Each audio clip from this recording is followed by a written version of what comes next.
This is the first-class cabin. You should move to the back. I'm seated in 2A. Look, it says right here, confirmed. I cannot accept this ticket. It shows signs of fraud. Right now, you need to go to economy class, or I will call security. All right. Hold the plane. Do not let it take off. The entire flight crew had realized that the airline's CEO was on board, and she now knew who the man she had just sent to economy really was. She came to him in desperation, begging for forgiveness. But would the CEO forgive her? I'm sorry, Let's watch how the story unfolds. Sir, you need to move. Now. The sentence didn't sound loud. It didn't need to. It cut through the first-class cabin like a blade. Heads turned. Conversations died mid-sentence. A glass of champagne paused halfway to a man's lips, trembling just enough to catch the overhead light. Ethan Cole didn't move. He stood in the aisle of Meridian Airlines Flight 804, one hand gripping the handle of a worn black duffel bag, the other resting lightly against the overhead bin. His posture was relaxed, too relaxed for the tension building around him. Across from him, Rebecca Shaw folded her arms. Her navy uniform was pressed sharp enough to slice paper. Her auburn hair was sprayed into place like it hadn't moved in years. Her smile was thin, controlled, the kind of smile that wasn't meant to welcome, but to warn. "Those seats," she said, tilting her chin toward the front row, "are reserved for priority passengers." She didn't raise her voice. She didn't need to. The implication hung in the air, thick and unmistakable. "You don't belong here." Ethan's eyes moved slowly from her face to the empty seat behind her. Seat 2, A, cream leather, wide, untouched, waiting. Then back to her. "I am a priority passenger," he said. His voice was low, steady, not defensive, not aggressive, just certain. Rebecca's smile didn't break, but something behind her eyes hardened. Behind her, Chad, mid-30s, nervous energy tucked into a too-tight uniform, shifted his weight from one foot to the other. He held a silver tray of champagne flutes that rattled faintly with the movement of his hands. He didn't say anything. He didn't need to. His silence leaned toward Rebecca like gravity. From seat 1A, a man cleared his throat. Richard Vaughan, 60, maybe older. Red-faced, expensive, comfortable in the way only people who had never been told no could be. He didn't look at Ethan. Not directly. He looked through him. "Rebecca," he said, swirling his drink, voice thick with impatience. "I didn't pay $10,000 for a front-row seat to watch delays." The word delays stretched, bending around something uglier he chose not to say out loud. A few passengers shifted in their seats. A woman in the second row lowered her eyes. A man by the window pretended to scroll through his phone, though his screen hadn't changed in minutes. Everyone felt it. No one interrupted it. Rebecca exhaled slowly, like she was doing Ethan a favor by remaining calm. "Sir," she said again, softer now, almost gentle, "I'm going to need to see your boarding pass." Ethan didn't reach for it right away. Not because he didn't have one, not because he was unsure, because he had seen this before. Not here. Not exactly like this. But close enough.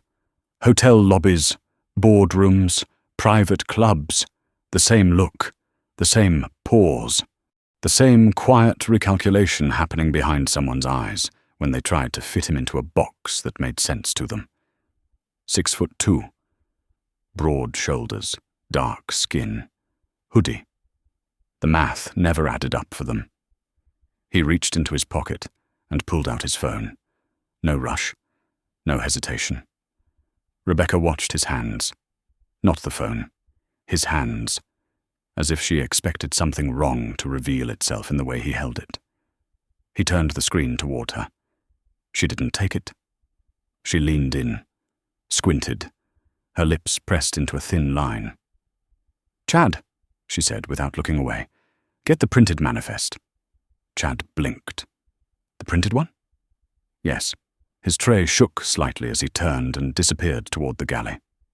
Ethan lowered his phone. "Is there a problem?" he asked. Rebecca straightened. Her voice sharpened just enough for the surrounding rows to hear. "The problem," she said, "is that seat assignments don't accidentally upgrade themselves." A quiet ripple moved through the cabin. There it was. Not loud, not explicit, but clear. Fraud. Ethan's jaw tightened for half a second, then relaxed. "I didn't ask for an upgrade," he said. "I booked that seat." Rebecca tilted her head, studied him again. Slower this time, from the scuffed sneakers to the faded drawstrings of his hoodie. Her conclusion had already been made. She was just retracing the steps. "Of course you did," she said. From behind her, Richard Vaughan let out a short laugh. "Come on," he muttered, "just loud enough. We all know what this is." A man 2 rows back shifted uncomfortably. A woman near the aisle crossed her arms, eyes flicking between Ethan and Rebecca, measuring something she didn't want to name. Chad returned, slightly out of breath, holding a clipboard like it weighed more than it should. Rebecca snatched it from him. Her finger traced down the list. Fast at first, then slower. Then it stopped. Ethan saw it. The moment her certainty cracked. Just for a second. Her eyes flicked from the paper to him. Back to the paper. The name was there. Ethan Cole. Seat 2A First Class. Diamond Elite. The silence stretched. 10 seconds. 15. Long enough for the truth to exist. Not long enough for it to matter. She closed the clipboard. "This is a fraudulent ticket," she said. The words landed heavier this time. Not a suggestion. Not a question. A verdict. Chad's head snapped toward her. "Rebecca!" She didn't look at him. Ethan didn't move. "Excuse me," he said. "You heard me." Her voice rose, just enough to fill the cabin. "We've had cases of people using screenshots, trying to sneak into premium cabins." Her eyes locked onto his. "I'm not going to allow that." The air shifted. Now it wasn't just tension, it was theater, a performance, a narrative being built in real time. And Ethan could feel it, the expectation, the waiting, for him to react, to get loud, defensive, angry, to become exactly what they had already decided he was.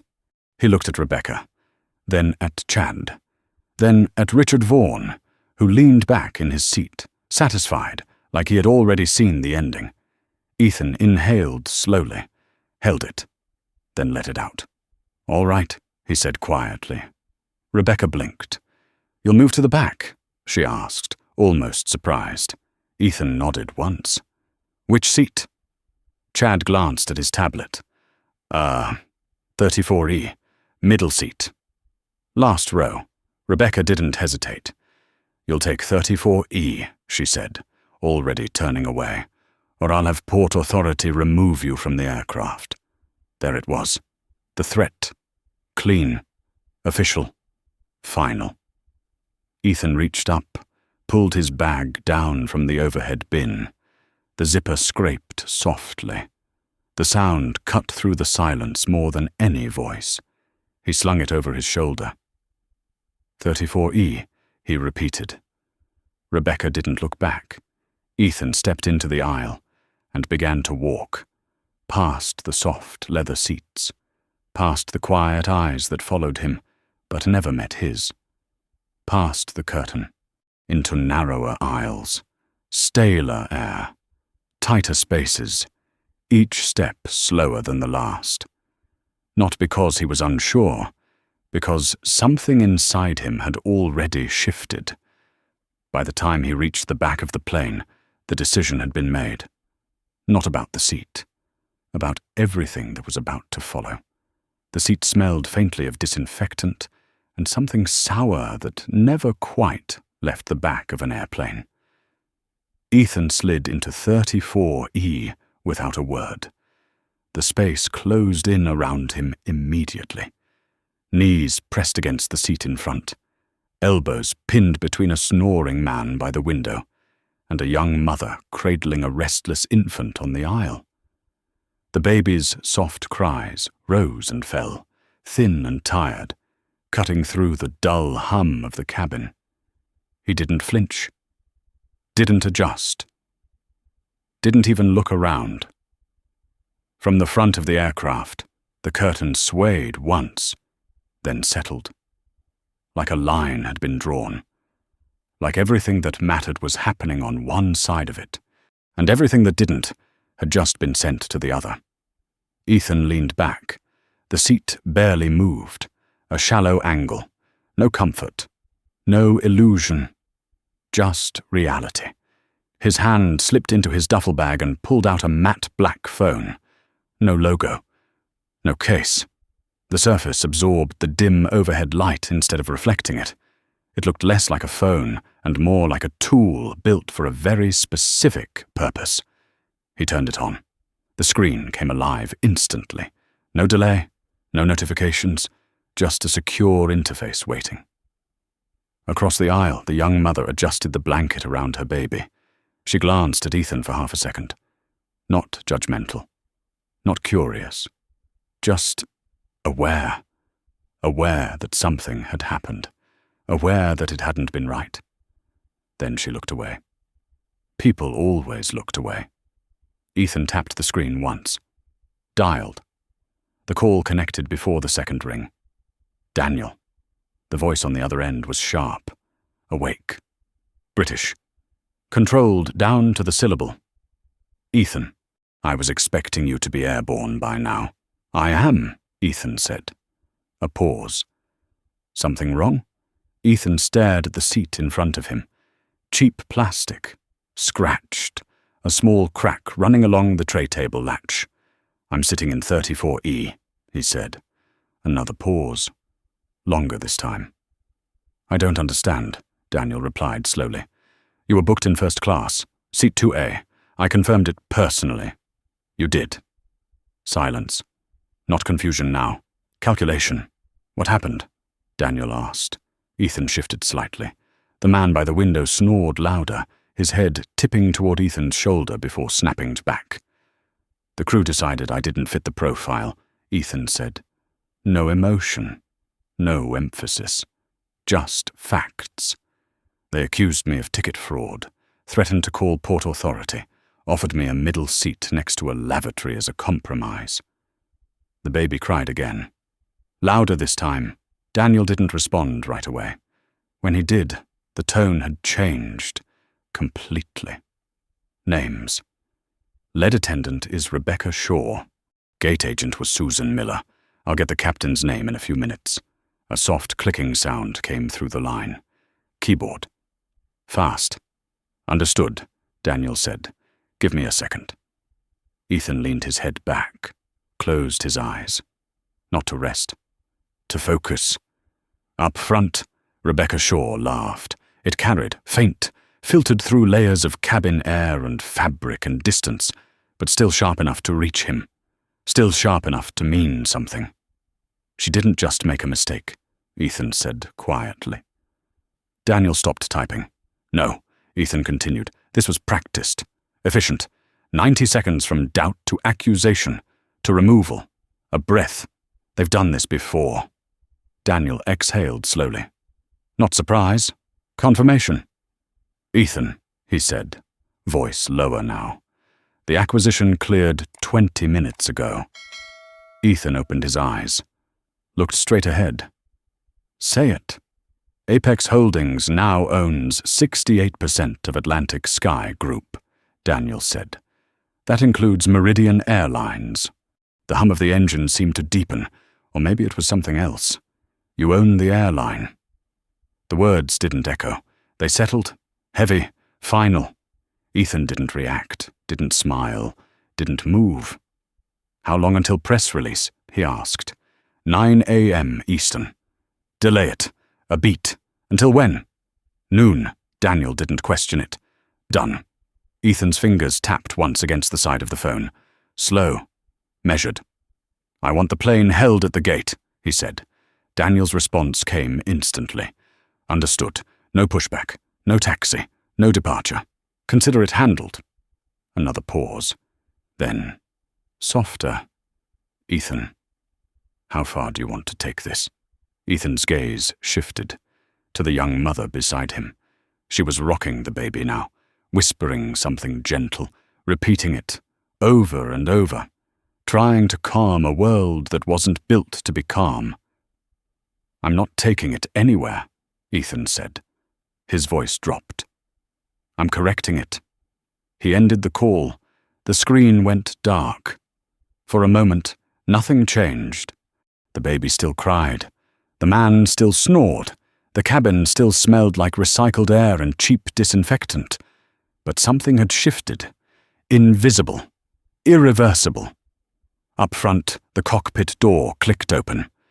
Captain Michael Harris stepped out. 55. Silver hair. Shoulders stiff with authority that had never really been questioned. Until now. He moved quickly. Too quickly. Eyes scanning. Looking for someone.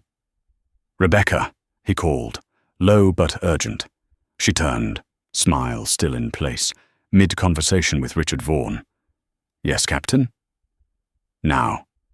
Something in his tone cut through everything. Rebecca's smile faltered. Just slightly. She followed him behind the curtain. The cabin didn't notice. Or pretended not to. Richard Vaughan took another sip of champagne. About time, he muttered. Back in economy, Ethan sat perfectly still, hands folded, breathing even. Like nothing was happening. Like everything had already happened. Minutes passed, then 5, then 10. The aircraft doors remained closed, the jet bridge still connected. No movement, no announcement. Passengers began to shift. Murmurs spread. What's the delay? We should have pushed back already. A flight attendant hurried past, eyes down, pace too fast for routine. Another followed, then another. The rhythm of the cabin changed. Subtle, but undeniable. Ethan looked down at his hands, steady, unshaken. Then he looked up and waited. Because somewhere at the front of the plane, realization had already begun. And once it finished, everything would change. Rebecca Shaw stopped breathing. It wasn't dramatic. There was no gasp, no sudden movement. Just a stillness that locked her in place as Captain Michael Harris gripped her arm hard enough to wrinkle the fabric of her sleeve. Do you understand what I just said? He whispered. His voice was low, but it carried something she had never heard from him before. Fear. Rebecca blinked. Once, twice. Her mind tried to reject it, tried to reorganize the words into something that made sense. That's not possible, she said. Harris leaned closer. His jaw was tight, the muscles flexing like he was holding back something explosive.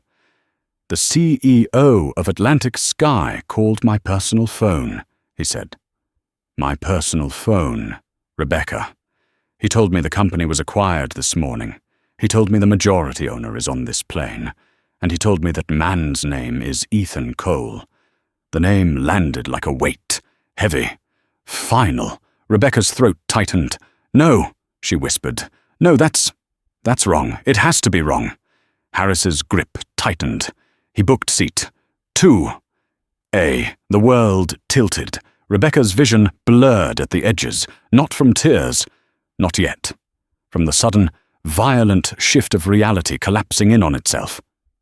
Seat 2A. The man in the hoodie. The man she had just... Where is he? Harris demanded. Rebecca didn't answer. She couldn't.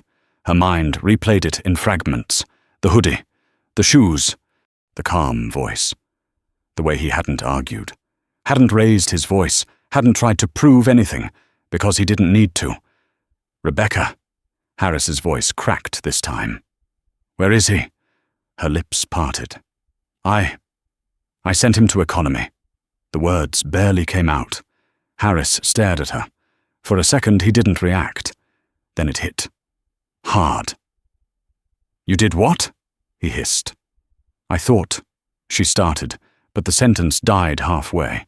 There was no version of it that sounded better. No explanation that didn't expose exactly what it was. I thought his ticket was fake. Harris stepped back like she had physically struck him. You thought, he repeated, voice rising despite himself, that the man who now owns this airline forged a boarding pass to sneak into first class? Rebecca's hands trembled. I didn't know, she said, her voice breaking now. He didn't look. She stopped. Too late. Harris's eyes hardened. He didn't look like what? He asked. The question hung there, sharp, unforgiving. Rebecca said nothing, because there was no answer she could give that didn't condemn her. Harris ran a hand through his hair, pacing once, twice, like a man trying to outrun a disaster that had already caught him. This plane is grounded, he said. Air traffic control just confirmed. Dispatch has been lit up for the last 5 minutes. Do you understand what that means? Rebecca nodded weakly. No, she didn't. Not fully. Not yet. It means, Harris continued, voice tightening, that whatever happens next is not going to be handled quietly. Silence. Then, what do we do? She asked. Her voice was small now, nothing like the one she had used in the aisle 10 minutes ago. Harris stopped pacing, looked at her, cold. There is no we, he said. The words hit harder than anything else. You are going to walk to the back of this plane, he continued, each word precise, and you are going to fix this. Rebecca swallowed. How? Harris's expression didn't change. You're going to apologize. The word sounded foreign in his mouth. You're going to bring him back to his seat. And you're going to pray that's enough. Rebecca nodded, but her legs didn't move. Not yet. Because, for the first time since she put on that uniform years ago, she understood exactly how much she had to lose. Her pension, her career, her reputation. Gone. Not in months. Not in years. In minutes. Move, Harris snapped. That broke it. Rebecca turned, pushed through the curtain, and stepped back into first class. The cabin hadn't changed, but everything felt different. Richard Vaughan glanced up, irritated. What's the hold-up? He asked. We're late. Rebecca didn't answer. She walked past him, fast, too fast. Her composure cracked with every step. Chad looked up as she passed, confusion flashing across his face. Rebecca? He called. She didn't stop. Didn't slow. She hit the business class curtain and pushed through it like it was something solid she needed to break. The whispers started immediately. Passengers noticed. They always noticed. A shift in energy. A fracture in control. By the time she reached economy, her breath was uneven. Her hands shook openly now. She scanned the rows. 30, 31, 32. Every face blurred together. Until 34. She saw him, exactly where she had left him. Middle seat. Still. Calm. The baby beside him crying softly. The man by the window snoring, oblivious.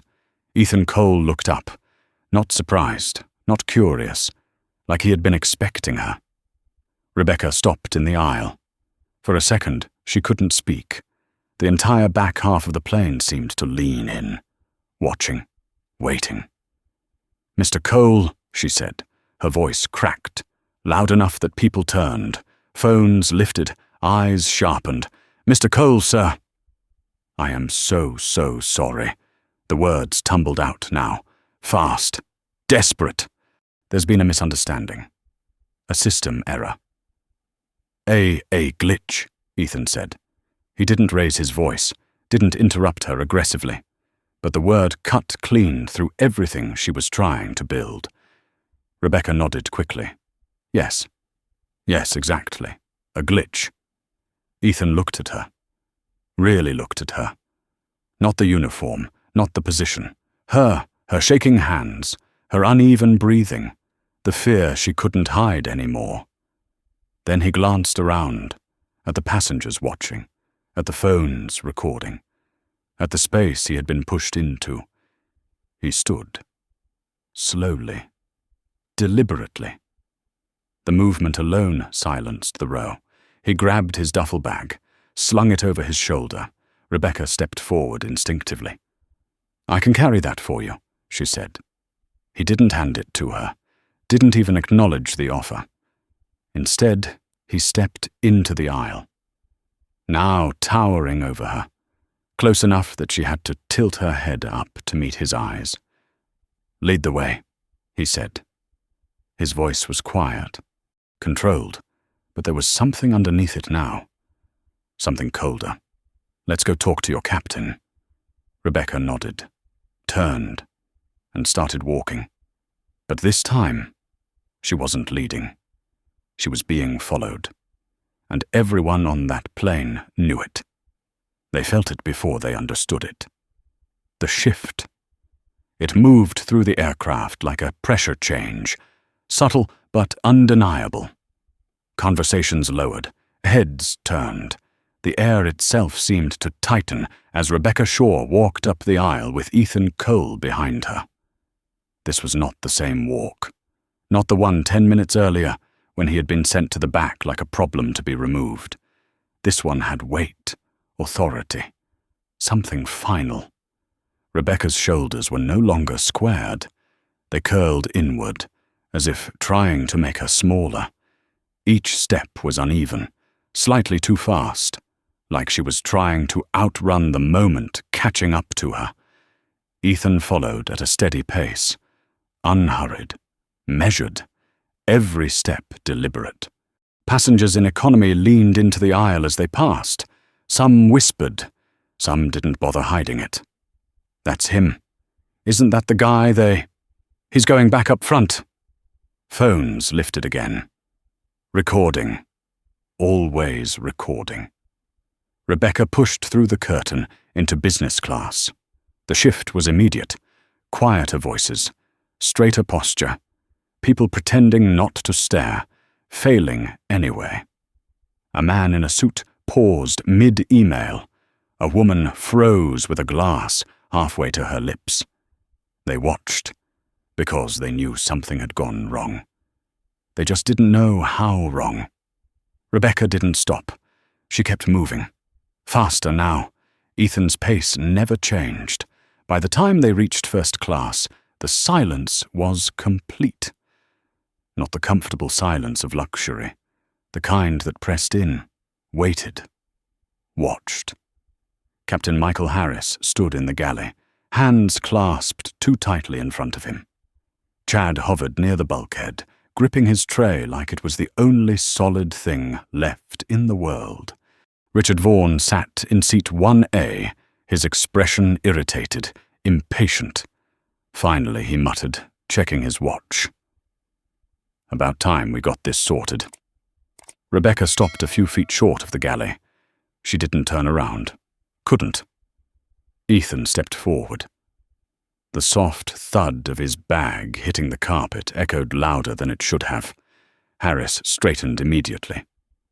"Mr. Cole," he said, stepping forward, extending a hand that trembled just enough to be noticed.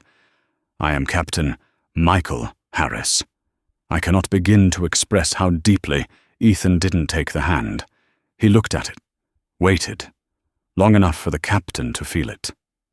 Then Harris slowly lowered it. The apology died before it finished. "A glitch," Ethan said. The word landed in the center of the space between them.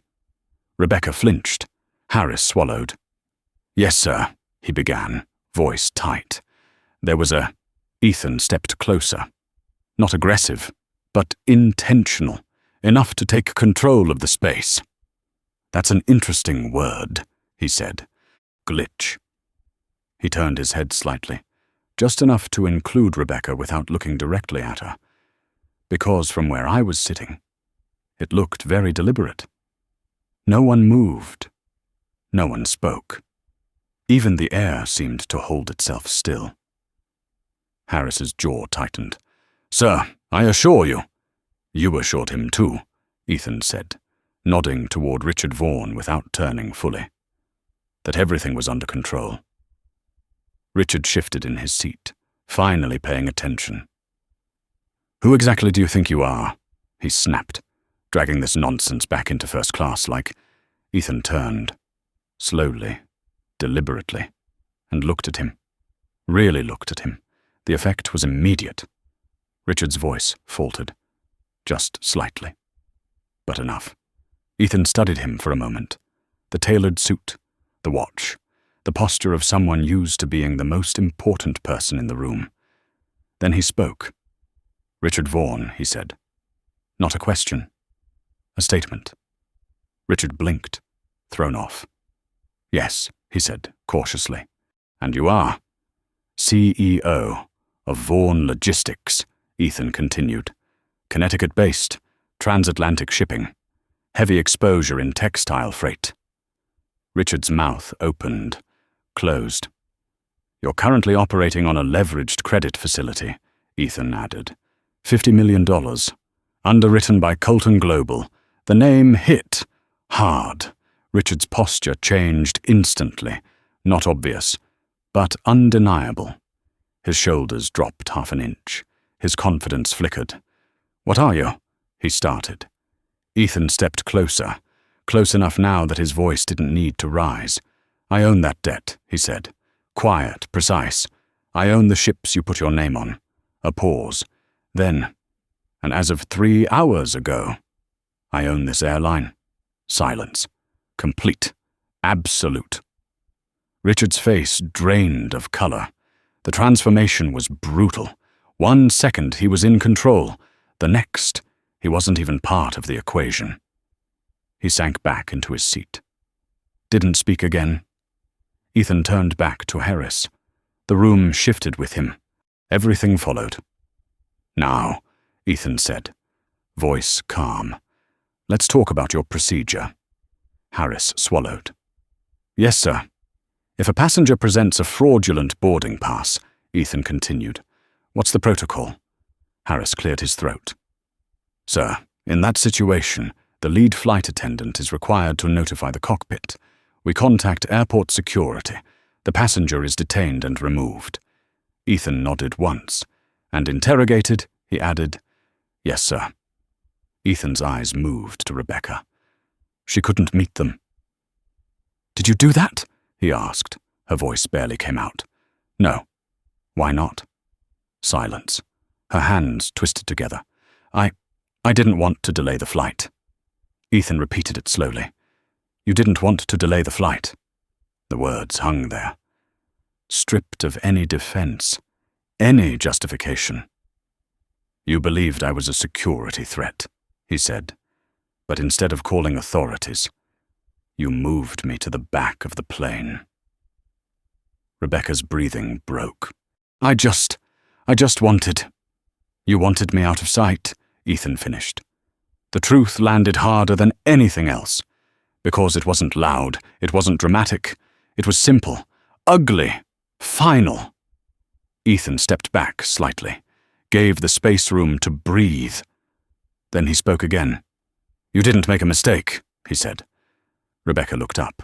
Hope flickered. "Just for a second. You made a decision?" It died instantly. "A calculated one," Ethan continued. "Based on how I looked, what I was wearing, where you believed I belonged." Rebecca's eyes filled. "I'm sorry," she whispered. Ethan didn't react, didn't soften. "Of course you are," he said. His gaze shifted. To Chad. The younger attendant stiffened immediately.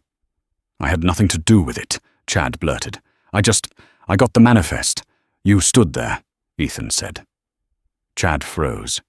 You watched it happen, Ethan continued, and you said nothing. Chad's face flushed. Complicity, Ethan said quietly, is not neutrality. The word settled. Heavy. Unavoidable. Then Ethan turned back to Harris. And you? He said. The captain straightened instinctively. Yes, sir. You're the authority on this aircraft. Yes, sir. The culture here, Ethan continued, is your responsibility. Harris opened his mouth, closed it, because there was nothing he could say that would change what had already happened. Ethan let the silence stretch. Just long enough. Then, as of this moment, he said, all three of you are relieved of your duties. The words didn't echo. They didn't need to. They ended things. Immediately. Completely. Rebecca's knees buckled. Chad grabbed the wall. Harris stood frozen. Because in that moment, they understood. This wasn't a confrontation anymore. It was a verdict. The words didn't fade. They settled, like something permanent had just been written into the air.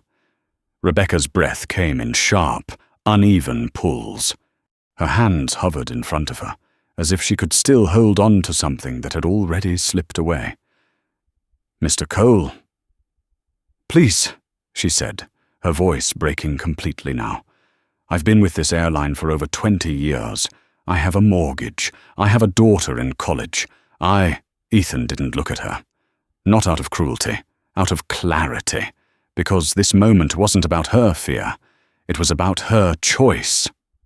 A mortgage doesn't excuse misconduct, he said. His voice remained even, measured, controlled. Rebecca shook her head, tears streaking down carefully applied makeup that no longer held its shape. It was a misunderstanding, she insisted, grasping for anything that sounded like less than what it was. I didn't know who you were. Ethan's eyes snapped to hers. For the first time, something sharper moved beneath the surface. That's exactly the problem, he said. The words landed harder than anything before. You shouldn't have to know who I am to treat me like a human being. Silence, the kind that exposed everything. Rebecca's shoulders collapsed inward, because there was nothing left to argue, nothing left to defend. Ethan stepped back slightly, creating distance again. Not retreating. Resetting. Captain Harris, he said. Harris straightened instinctively. Yes, sir. You're aware that failure to follow Federal Aviation Security Protocol is not just a company violation. Harris swallowed. Yes, sir. It's a legal one. Another beat. Yes, sir. Ethan nodded once. Good. He reached into his pocket and pulled out his phone again. The same matte black device. Silent. Unassuming. But now, everyone in that space understood what it represented. He tapped the screen twice, waited, then spoke. Send them up. He ended the call. No explanation. No elaboration. Rebecca looked at him, confusion cutting through the fear for a brief second. Send who? She asked. Ethan didn't answer. He didn't need to, because the sound came before the explanation.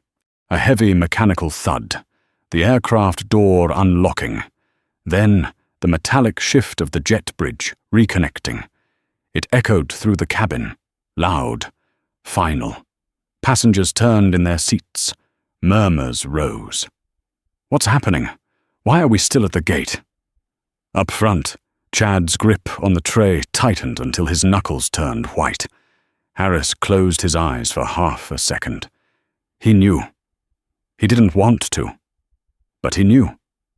Footsteps approached, measured, deliberate. Then the door opened. Standing in the entrance of the aircraft were two Port Authority officers, uniformed, calm, professional. Their presence filled the doorway without effort. Between them stood Susan Miller, the gate agent. Her face was pale, not nervous, drained. Behind her, a man in a suit, mid-40s, clipboard in hand, hovered uncertainly. Station manager, trying to look in control of something that was already far beyond him. Ethan turned toward the door. "Ms. Miller," he said. His voice carried. Not loud, but clear. Precise. Susan stepped forward, each step slower than the last. The officers followed. The station manager trailed behind, already sweating through the collar of his shirt. "Mr. Cole," the manager began quickly, forcing a smile that collapsed halfway through, "I just want to say congratulations on the acquisition. We were just informed and—" "Stop," Ethan said. The word cut him off instantly. The man's mouth closed.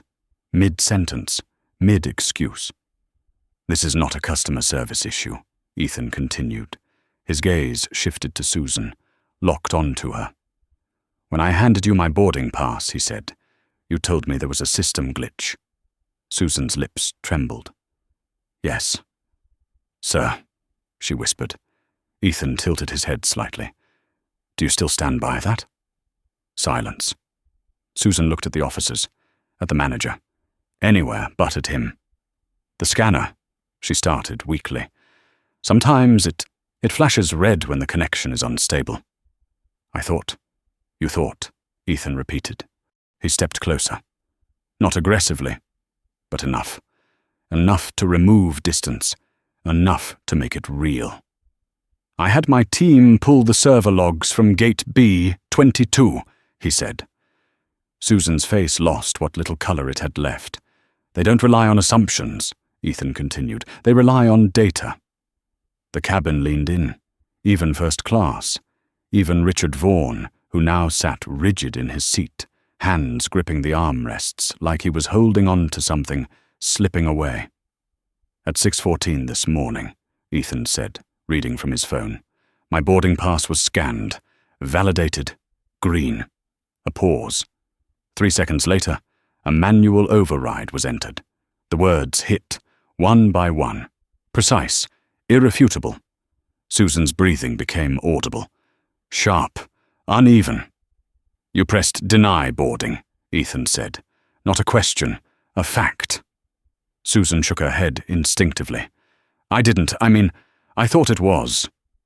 "You saw a man who didn't fit your expectation," Ethan said. His voice rose slightly now. Not loud, but enough to crack through the space. "And you decided the system must be wrong." The officers exchanged a glance. Subtle, professional, but present. "You didn't see a glitch," Ethan continued. "You created one." Susan broke. "I'm sorry," she said, the words spilling out now. "I didn't know. Stop saying that," Ethan snapped. For the first time, the control fractured. Just slightly. "You didn't know," he repeated. "You didn't know I owned the company. You didn't know I had leverage. You didn't know this would come back on you." He stepped closer. Close enough now that she had no choice but to meet his eyes. "What you did know," he said, voice dropping again, colder than before, "was that you didn't think I belonged." The truth sat there, unavoidable. Susan's shoulders collapsed, because she couldn't deny it. Not here. Not now. Ethan turned slightly toward the officers. "As the majority shareholder of this airline," he said, "I am formally reporting a breach of Federal Aviation Security Protocol." The older officer nodded. "We'll need statements," he said, "and we'll take them in for questioning." "Do it," Ethan replied. No hesitation. No second thought. The manager stepped forward again, desperation leaking through every word. "Mr. Cole, we can resolve this internally. There's no need to escalate." Ethan turned. The man stopped. Immediately. Because something in that look made it clear. This wasn't escalation. This was correction. "Internal resolution is what created this," Ethan said. The manager said nothing. Because there was nothing left to say, Ethan looked at the four of them.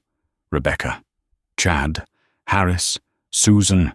4 careers, 4 lives, all hanging in the space between what had happened and what was about to.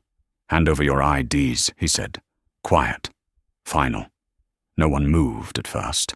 Then Harris reached up, unclipped his pilot wings, held them for a second longer than necessary, then dropped them onto the galley counter. The sound was sharp, hollow, permanent.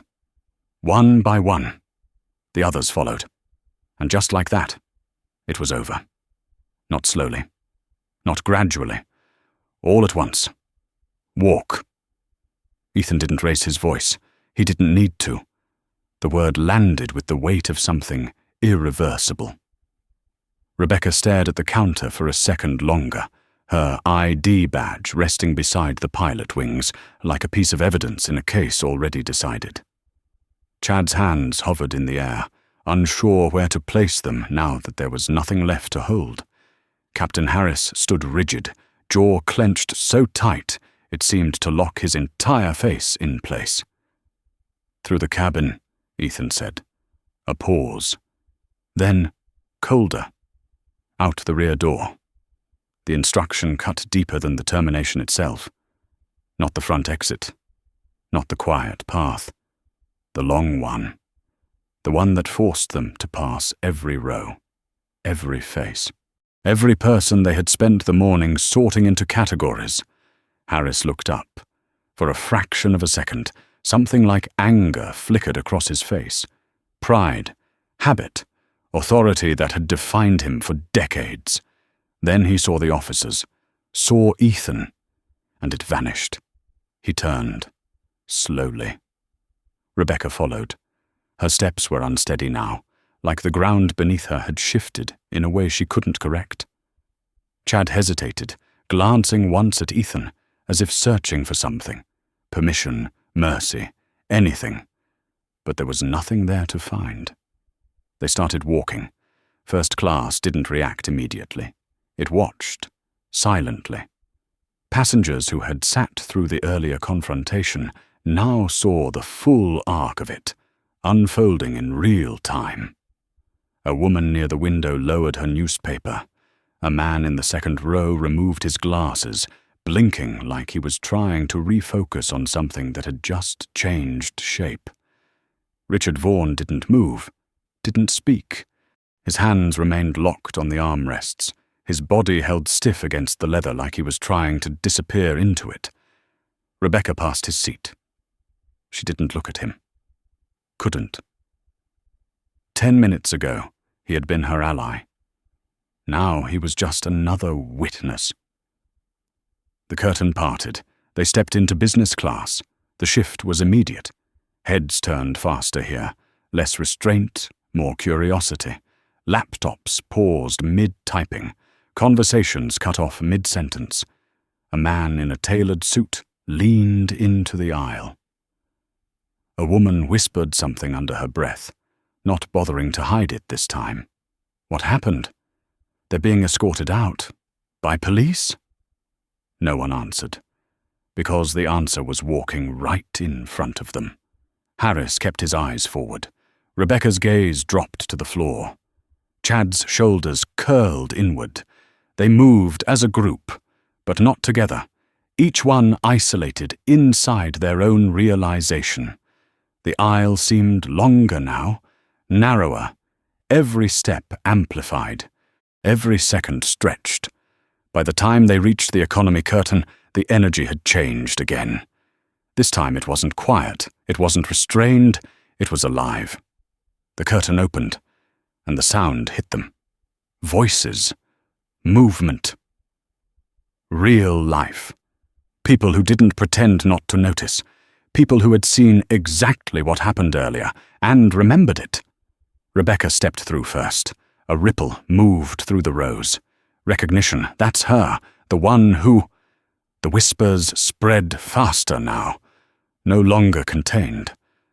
No longer careful. Chad followed. Then Harris. The officers stayed just behind them, not touching, not pushing. They didn't need to.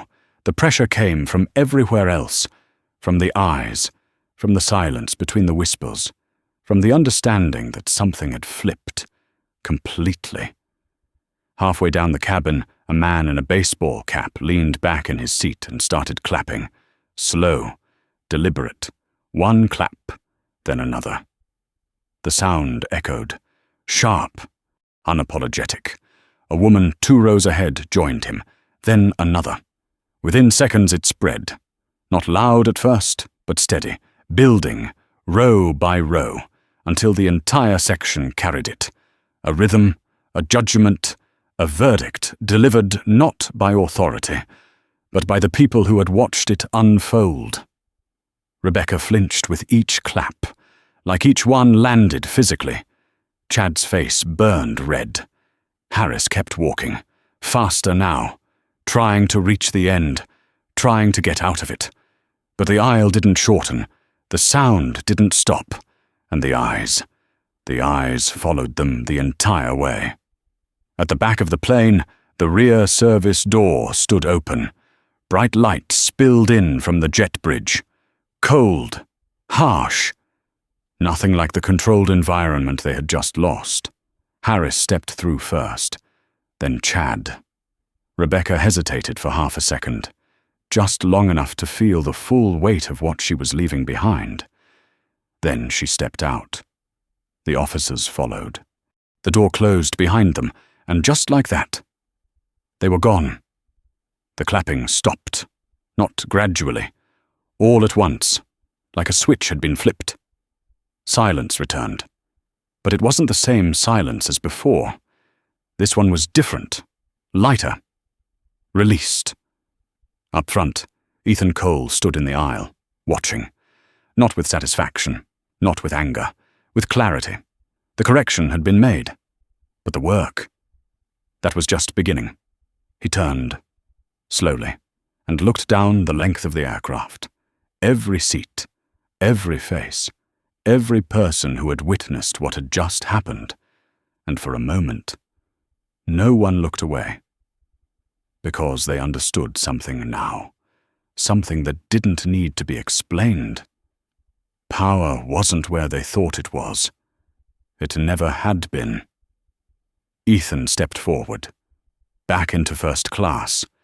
The space felt different now, not because it had changed, but because the illusion inside it had been broken. The empty seats remained. Cream leather, perfectly arranged, waiting but no longer unquestioned. He reached down, picked up his Borg, set it gently into the overhead bin. No resistance this time, no interruption. Just space. He turned toward seat 2A, paused, then sat. The leather adjusted beneath him. Quiet, effortless, like it had always belonged to him. A flight attendant stepped forward. Not Rebecca. Someone new. Pulled from reserve, her movements precise, her voice steady. "Mr. Cole," she said softly, "we'll be preparing for departure shortly. Is there anything you need?" Ethan looked at her. Really looked. Not for what she wore, not for how she spoke, but for what was behind it. Professionalism, respect, uncomplicated. He shook his head once. No. She nodded, stepped back, no hesitation, no assumption, just acknowledgement. Ethan leaned back in his seat, closed his eyes. The engines began to hum, low, steady, alive again. But this time, the aircraft wasn't just moving forward, it was starting over.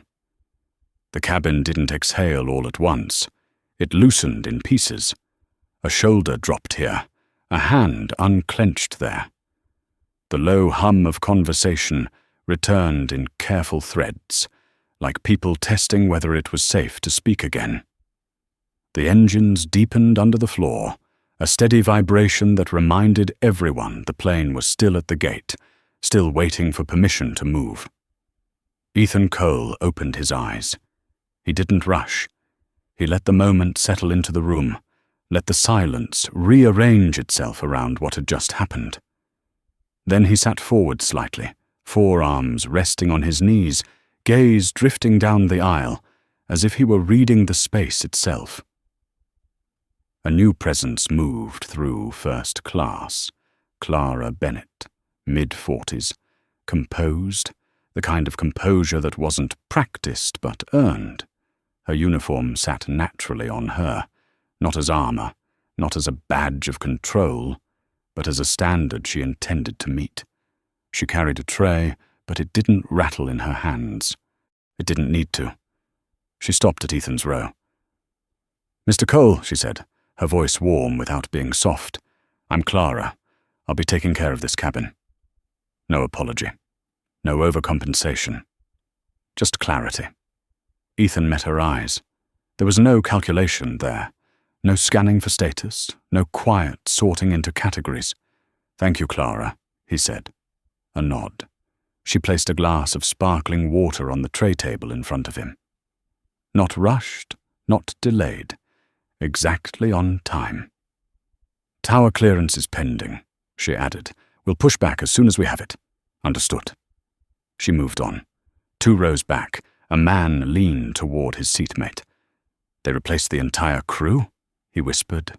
"Looks like it," the other replied. "And the captain?" "A beat. Gone." The word traveled. Not loudly, but fast. In seat 1A, Richard Vaughan shifted. He hadn't moved much since the moment Ethan spoke his name. Now he adjusted his cuff, then his watch, then his posture, as if small corrections might add up to control. They didn't. He glanced across the aisle, at Ethan, looked away, looked back again. Then finally, "Mr. Cole," he said. His voice was different now. Careful. Measured. Ethan didn't turn immediately. He let the man speak into the space first. "I may have misjudged the situation earlier." A pause. "I'd like to apologize." The words were clean. But they were late. Ethan turned his head. Just enough. "You didn't misjudge the situation," he said. Richard's throat tightened. "You misjudged me?" The distinction landed. Richard nodded slowly. "Yes," he said. "I did." Silence. "Then, I hope we can move past it." Ethan studied him. Not with anger, with assessment, like he was deciding whether the apology belonged to the moment or the consequences. "We can move forward," Ethan said. A breath. "But we don't move past it." Richard absorbed that, nodded once, didn't push further. Because he understood something now. Some doors didn't reopen. They stayed closed, and you learned to stand on the other side of them. Clara returned. "Sir," she said quietly to Ethan, "there's a passenger in economy who requested to speak with a crew member. I believe she was seated next to you." Ethan's gaze sharpened slightly. "The woman with the infant?" "Yes, sir," he nodded. "Bring her up." Clara didn't question it, didn't hesitate. Of course. She moved down the aisle. Ethan leaned back again. Across from him, Richard watched. Not openly, but enough. A few minutes later, Clara reappeared, guiding a young mother up the aisle. She moved carefully, one hand supporting the baby against her shoulder, the other gripping the strap of a worn bag. Her eyes darted around the cabin, unsure if she was allowed to be there, unsure if she should even take another step forward. This wasn't her space. Not usually. "Mr. Cole," Clara said. "This is Sarah." Sarah stopped a few feet away. "Hi," she said, her voice small but steady. Ethan sat forward. "Hi, Sarah." She shifted the baby slightly. I wanted to say thank you," she said. "For earlier. I saw what happened. It wasn't right." Ethan nodded once. The baby let out a soft sound, somewhere between a sigh and a complaint. Sarah smiled faintly, exhausted. "I'm sorry he was crying," she added quickly. "I tried to keep him quiet." "You don't need to apologize," Ethan said. She blinked. "Surprised? I didn't even notice," he added. A small lie, but a necessary one, because it wasn't about the sound, it was about the dignity. Ethan glanced toward the empty seats in first class, then back to her. "Would you like to sit up here for the flight?" he asked. Sarah froze. "What?" There are open seats, Ethan said. More space. Easier for you. For him. She shook her head instinctively. Oh, I couldn't. This is... You can, he said. Simple. Direct. Final. Clara stepped in gently. We'd be happy to accommodate you, she said. Seats 1C and 1D are available. Sarah looked between them. Back to Ethan. Are you sure? Ethan nodded. Yes. A long second passed. Then Sarah's shoulders dropped, not in defeat, in relief. Okay, she said softly. Clara guided her to the seat, helped her settle. No spectacle, no announcement, just a quiet correction of something that should have never been wrong to begin with. Across the aisle, Richard Vaughan sat perfectly still. The baby shifted again. A small, restless sound. Richard flinched, almost imperceptibly. Ethan leaned slightly toward him, close enough that only he could hear. Mr. Vaughan, he said. Richard turned. Yes? If I hear even a single complaint about that child, Ethan said, voice low, controlled, your credit line will not make it to renewal. The words were calm, but absolute. Richard swallowed, nodded immediately. Of course, he said. Of course. Ethan leaned back. Conversation ended. The engines spooled higher. The aircraft finally lurched forward, slow at first, then steady as it began to taxi. Outside, the runway lights stretched into long lines of white and amber. Inside, something had changed. Not just in the crew. Not just in the passengers. In the structure itself. Because, for the first time on that aircraft, the hierarchy had been rewritten, and everyone on board knew exactly who held the pen. The wheels left the ground without ceremony. No applause, no announcement worth remembering, just a steady push of force into the seat, a low roar building beneath the cabin, and then the quiet realization that the aircraft had broken free from the runway and committed itself to the sky. Ethan didn't look out the window. He didn't watch the city fall away, or the river turn into a thin, silver thread beneath them. He sat still, listening. The cabin had changed again. Not just in tone, in behavior. Clara moved through the aisle with a rhythm that felt deliberate, almost surgical. Every interaction was precise. Every gesture carried intention. She stopped at each seat long enough to be present, not long enough to perform. No one rushed her. No one interrupted. Because something had settled over the space. A standard. And everyone could feel it. Mr. Cole, Clara said softly as she returned to his row, we'll begin service shortly. Would you prefer to rest, or would you like something to eat? Water is fine, he replied. She nodded. No insistence, no assumption. Just acknowledgement. Across the aisle, Richard Vaughan hadn't moved. His posture remained fixed, shoulders squared, hands resting exactly where they had been since takeoff. The tray table in front of him remained untouched. The champagne glass from earlier sat half full, the bubbles long gone. He glanced once at Sarah, then at the baby, then away again. The child made a small sound, not a cry, just a tired shift.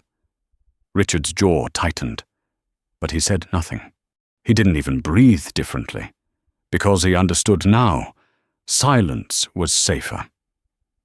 Further down the cabin, two passengers leaned toward each other. Did you hear what happened? One whispered. Not everything, the other replied, just that the entire crew got pulled off before takeoff. Pulled off by who? A pause, then a glance toward Ethan. That guy. The words traveled. Quiet, controlled, but enough. In business class, a man removed his headphones. In economy, a woman who had watched the earlier confrontation leaned back in her seat, eyes narrowing slightly as the pieces aligned in her mind. The story was assembling itself, piece by piece, not from announcements, from observation, from behavior, from the way the system had bent around one person. Ethan closed his eyes, not to sleep, to think. The aircraft climbed, higher, smoother, the turbulence of the ground replaced by the steady consistency of altitude. But inside, nothing was neutral, because what had happened wasn't isolated, it wasn't random, it was a pattern, and patterns didn't fix themselves. Clara returned again, this time placing a warm towel on Ethan's tray. Eucalyptus, clean, grounding. He nodded slightly. "Thank you." She inclined her head. "Of course." She moved on. No hesitation, no second glance. Sarah adjusted in her seat. The difference was immediate. Space. Room to breathe. The baby settled against her chest, quieter now. The tension in his small body easing with the change in environment. She looked around, still half expecting someone to tell her she didn't belong there. No one did. Ethan noticed. He always noticed.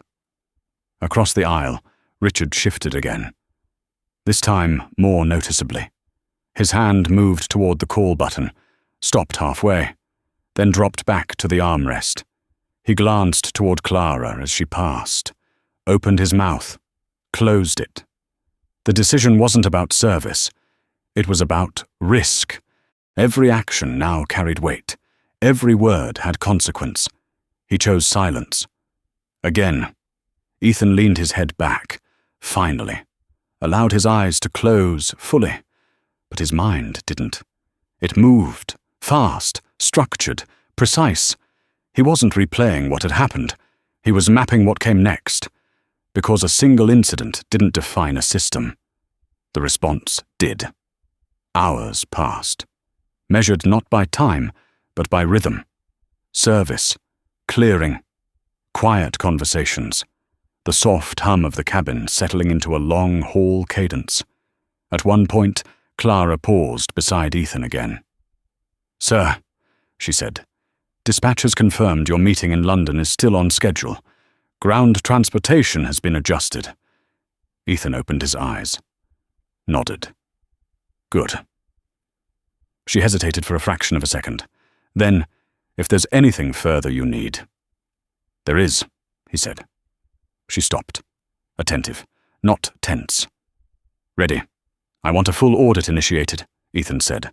"Training protocols, incident reports, complaint histories, everything tied to customer interaction and security discretion." Clara didn't react outwardly, but she understood the weight of it. "Yes, sir." "And Clara," he added. "Yes. This isn't about one flight." Her gaze held his. "I understand." He studied her for a moment, then nodded, because he did believe her. And that mattered. She moved on. The aircraft continued its path across the Atlantic. Darkness settled outside. The cabin lights dimmed. Passengers adjusted into sleep, or something close to it. Richard Vaughan did not recline his seat. Not once. Not even slightly. His posture remained rigid, as if any movement might draw attention, might trigger something, might cost him more than he had already lost. The baby stirred again. A soft whimper. Then quiet. Sarah whispered something gentle, barely audible, the kind of voice that calmed without force. Ethan listened. Not intentionally, but completely. Because in that moment, that small, human sound mattered more than everything that had come before it. The aircraft moved forward, steady, uninterrupted. But the shift that had started on the ground hadn't stopped. It had followed them into the sky, and it wasn't finished yet. Morning came in layers. A thin line of pale light slipped along the edge of the window shades. Then a slow wash of grey. Then, finally, a soft gold that touched the cabin walls and settled over the quiet rose like something earned. Ethan Cole was already awake. He hadn't really slept. Not fully. His eyes opened before the first announcement, before the gentle rise in cabin activity, before Clara's footsteps began their measured pass down the aisle. For a moment, he didn't move. He just listened. The aircraft hummed beneath him, steady and controlled, the kind of sound that meant everything was working exactly as it should. Order, consistency, accountability, the things that had been missing 12 hours earlier. Across the aisle, Richard Vaughan sat in the exact same position. He hadn't reclined his seat, hadn't asked for service, had barely moved. His face looked different now, not just tired, reduced, like something had been stripped away layer by layer until only what was real remained. Ethan didn't look at him long. He didn't need to. He already knew what that kind of silence meant. Clara approached, her voice low, careful not to disturb the few passengers still resting. "Good morning, Mr. Cole," she said. He nodded. "Morning. We'll be beginning our descent into London in about 40 minutes. Weather is clear. Smooth arrival. Thank you." She hesitated for a second. Then, "Your car is waiting. Your meeting has been confirmed. They've adjusted the time to accommodate your arrival."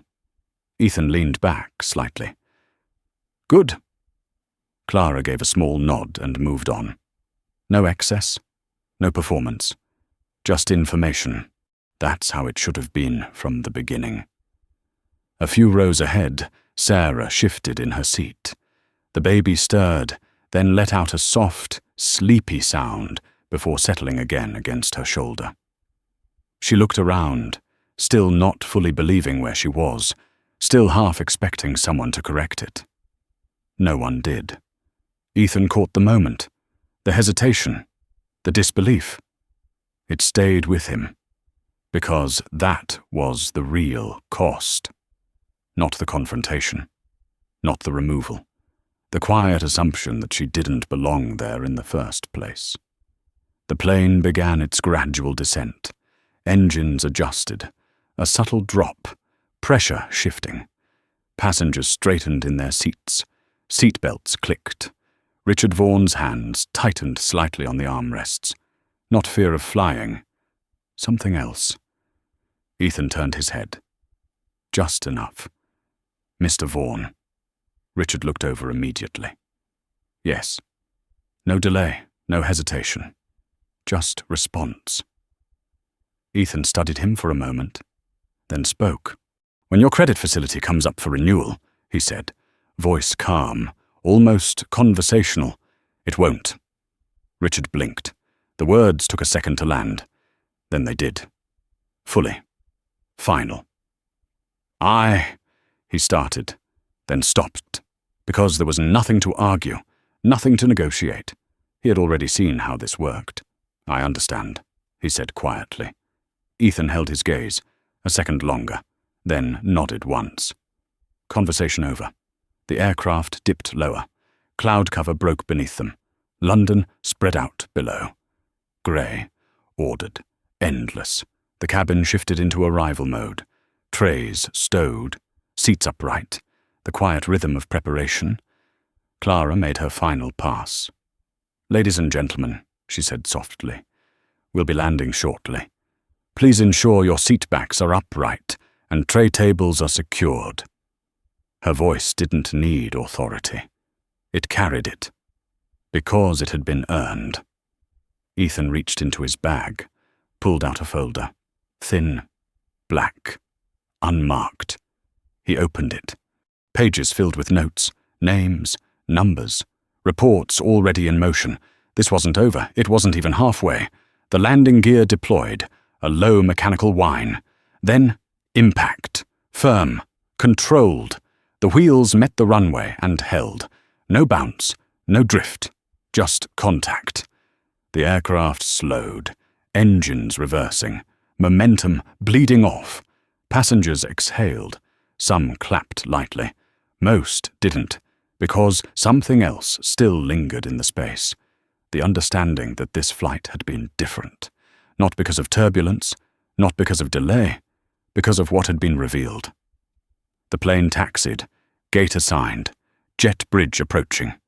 Ethan closed the folder, set it aside, waited. No rush. The door opened. A soft chime. Seatbelt signs off. Passengers began to stand.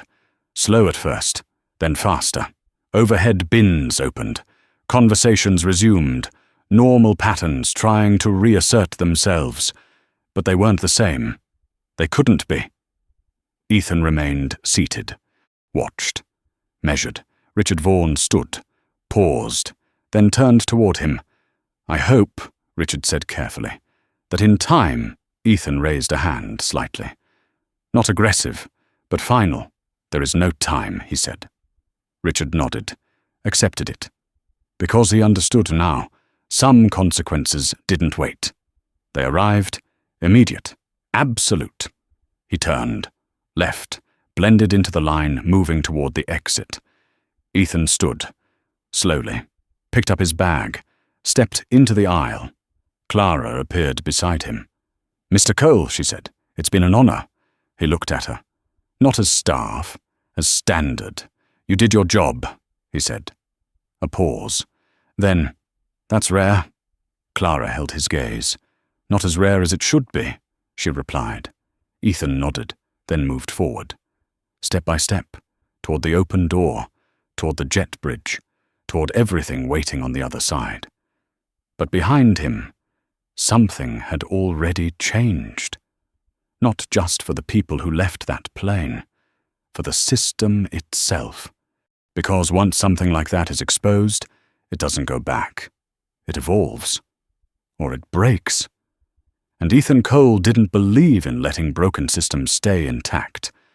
6 months later, the story refused to stay quiet. It didn't begin with Ethan. It never does. It began with a video, shaky, slightly out of focus, recorded from somewhere in business class. The angle wasn't perfect, but it didn't need to be. It captured enough. Rebecca walking down the aisle, Chad behind her, Captain Harris just ahead, faces stripped of authority, the slow clap building in economy, the sound of consequence. By noon the same day, it was everywhere. Air travel forums first, then news feeds, then the front page of every major outlet that still understood how power really worked. The headline didn't shout. It didn't need to. It read, "The hoodie that grounded a flight." The rest wrote itself. Meridian Airlines didn't issue a statement immediately. They couldn't, because the story was already bigger than them.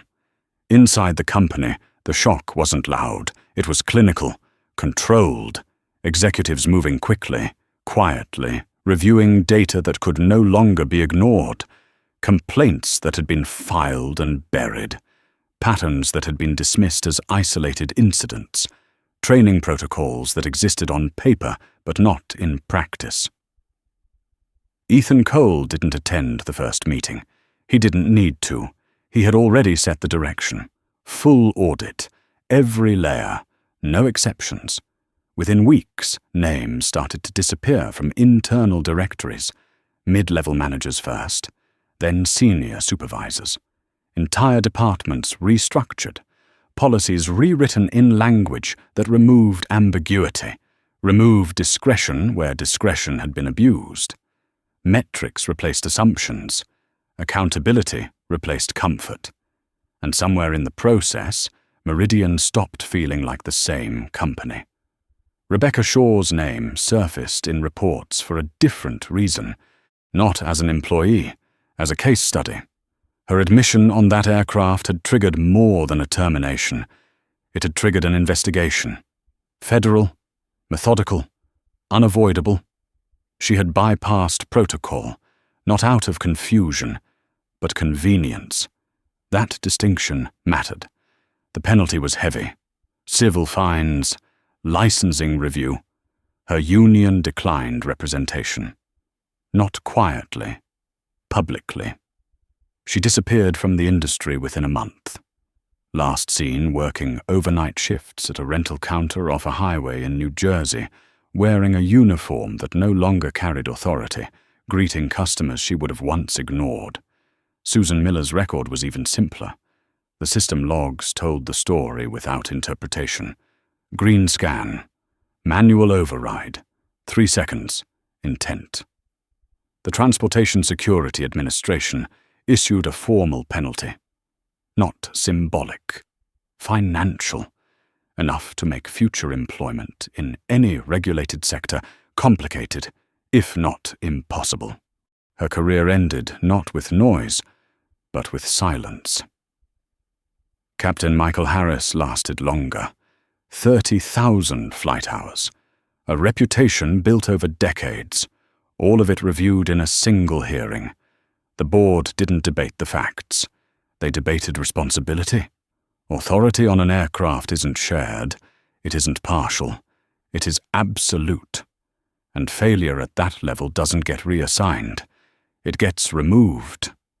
Harris surrendered his license before the ruling was finalized. His name was struck from the registry. Quietly. Completely.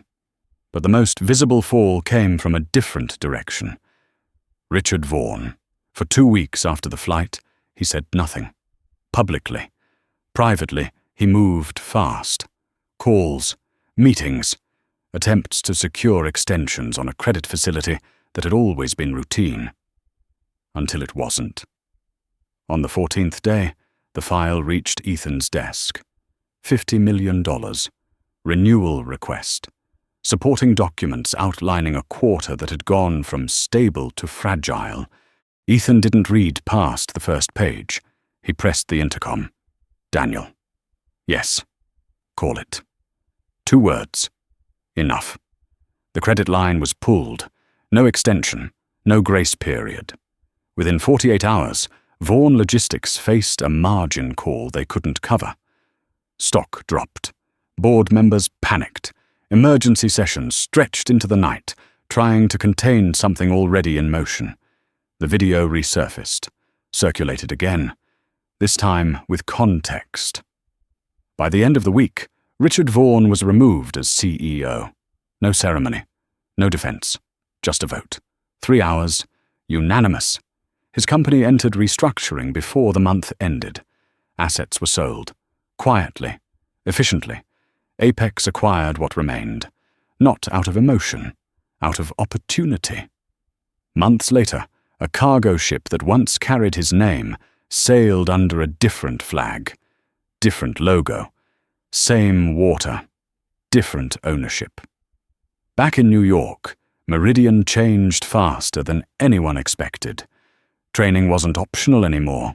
It was measured, every interaction logged, every complaint tracked, executive bonuses tied to passenger equity metrics, not just revenue. The shift wasn't cosmetic, it was structural. Within a year, Meridian ranked first in domestic satisfaction, not because they advertised it, because they enforced it. Sarah received a letter, handwritten, heavy paper, no logo, just a name. Inside was a card, Diamond Elite, for her and for Leo. No explanation. None needed. A separate document followed weeks later. A trust. Education funded. Quietly. No announcement. No press. Just correction. Ethan sat in his office overlooking Manhattan. Glass walls. City stretched out beneath him in clean lines and constant motion.